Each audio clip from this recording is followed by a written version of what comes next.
جب کسان ہل چلاتا ہے اور فصل پکتی ہے تو چڑیاں آ کے اس فصل کو چگ جاتی ہیں، کچھ دانے اٹھا کے لے جاتی ہیں۔ تو روایت میں آتا ہے کہ وہ اٹھائے ہوئے جو دانے چڑیاں لے گئی ہیں، اللہ ان کو بھی اس کسان کے نامہ اعمال میں صدقے کے ثواب میں لکھتا ہے۔ تو یہ دین ہے ہمارا۔ ما وعدہ فی امرا فیا صدقہ، جو تم کمائی بیوی کو لا کے دیتے ہو، اس کے منہ میں رکھتے ہو، برگر کھلاتے ہو، تو بیوی کو جا کے تم جو چیز کھلاتے ہو لا کے، اور اس سے وہ خوش ہوتی ہے اور تمہیں بھی اس سے مسرت ہوتی ہے، تو فرمایا کہ وہ جو تم نے کمائی کر کے لقمہ لا کے بیوی کے منہ میں دیا اور وہ خوش ہوئی، تو فرمایا تمہارا وہ بھی نامہ اعمال میں صدقے کے کھاتے میں لکھا جائے گا۔ تمہارا دین تو کتنا آسان دین ہے، تمہارا دین تو اتنا اچھا دین ہے۔ صرف یہ ہے کہ نیت کے فرق سے میں نے کہا چور اور چوکیدار بنتا ہے، اس نیت کے قبلے کو درست کرنا ہے، اس لیے اس کو ثلث دین کہا گیا ہے، انما الاعمال بالنیات۔ تو ہم اس کے لیے جیتے ہیں، میری زندگی کا مقصد تیرے دین کی سرفرازی، میں اسی لیے مسلمان، میں اسی لیے نمازی، بات ختم۔ ہم بس اسی کے لیے جی رہے ہیں، اسی کا حکم ہے۔ اپنی اولاد کی اچھی تربیت کرو، ان کو دین کے سپاہی بنانا ہے، اس کو اللہ کے مطیع اور فرما بردار بندے بنانا ہے۔ اس کے لیے جو تم کوشش کر رہے ہو تو تمہارا یہ صدقہ لکھا جا رہا ہے۔ تم مجاہد فی سبیل اللہ ہو، تم اپنی اولاد کے لیے اس لیے کمائی کر رہے ہو کہ ان کو جو ہے وہ اللہ کا ایک مطیع بندہ بنانا ہے۔ تم اپنے ہمسایوں کے ساتھ اس لیے سلوک کر رہے ہو کہ ہمسائے اور اللہ رسول کا حکم ہے اور میں نے ہمسایوں کے ساتھ اچھا سلوک کرنا ہے۔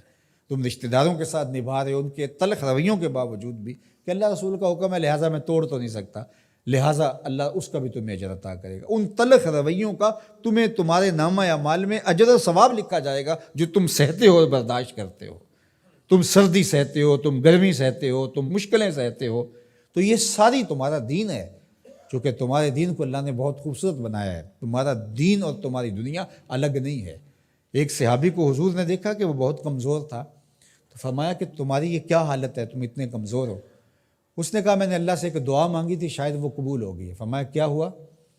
میں نے دعا مانگی تھی اللہ جو آخرت کے حصے کے دکھ ہیں وہ بھی دنیا پہ بھیج دے اور میری آخرت صاف ہونی چاہیے، تو شاید میری دعا قبول ہو گئی ہے، اور مجھے بہت ساری بیماریاں، دکھ اور اذیتیں ہیں جنہوں نے مجھے گھیر رکھا ہے۔ تو اس پر حضور خوش ہونے کی بجائے اسے ناراض ہو کے کہا کہ تو نے یہ کیوں کہا کہ آخرت کے حصے کے دکھ دنیا پہ آ جائیں؟ تو نے یہ کیوں نہیں کہا ربنا آتنا فی الدنیا حسنۃ وفی الآخرۃ حسنہ، اللہ مجھے اس جہان میں بہتریاں دے دے، اس جہان میں بہتریاں دے دے۔ تو یہ زندگی اچھی جئیں، اچھی سواری، اچھی بیوی اور کشادہ مکان، انسان کی خوش قسمتی سے، مسلمان کی، مومن کی خوش قسمتی سے بتایا گیا ہے۔ اچھا اللہ آپ کو گھر دے، اس میں آسودہ رہیں، اللہ آپ کو اچھی فرما بردار نیک صالحہ بیوی دے، بہت اچھی بات ہے۔ اللہ آپ کو اچھی گاڑی دے دے تو اس میں کوئی گناہ نہیں ہے، کوئی برائی نہیں ہے، اچھی بات ہے۔ یہ نہیں ہے کہ دین یہ ہے کہ آپ اپنے تن کے کپڑے بھی اتار کے پھینک دیں اور سردی میں ننگے ہو کے بیٹھ جائیں، یہ کوئی دین ہے، یہ نہیں ہے۔ ہمارا دین کیا ہے؟ تمہاری نیت کا قبلہ درست ہو، تمہیں جو ملتا ہے تھوڑا ہے یا زیادہ اس پہ تم راضی ہو۔ تھوڑا ملے تو پھر بھی مالک تیری مرضی میں اس پہ راضی ہوں، اور زیادہ ملے مالک میں تیری مرضی پہ اور تیری عطا پہ راضی ہوں۔ تھوڑا ملے تو صبر کرے، زیادہ ملے تو بانٹنا شروع کر دے، بات ختم ہو گئی۔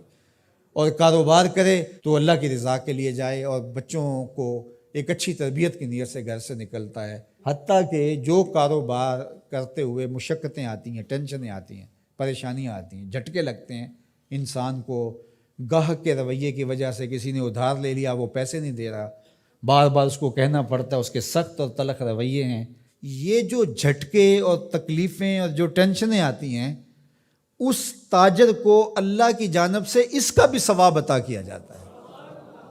تو یہ کتنی کرم نوازی ہے اس کی، اور کتنی رحمت ہے اس کی جو اللہ تعالیٰ نے اہل ایمان پہ رکھی۔